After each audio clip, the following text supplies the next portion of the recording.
আজ নজরুল তীর্থে আমরা এসেছি কলকাতা ইন্টারন্যাশনাল ফিল্ম ফেস্টিভ্যালে। এবছরের থিম কান্ট্রি ছিল ফ্রান্স। আমরা 1:30টার শোটা দেখলাম, যেটা ছিল একটা চাইনিজ মুভি, আনডুইং টাইম। ইন্ট্রো দিয়ে শুরু হলো আমাদের এই এক্সপিরিয়েন্স। আমাদের film festival, Kolkata film festival.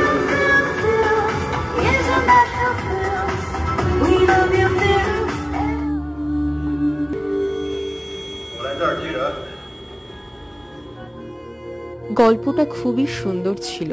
এখানে বাবা এবং ছেলের বন্ডিংকে দেখানো হয়েছে। মুভি শেষ হলে আমরা ভিতরের সিটিং এরিয়ায় কিছুক্ষণ বসলাম, বেশ কিছু ফটোশ্যুট করে এরপর আমরা বাড়ির উদ্দেশ্যে রওনা হলাম।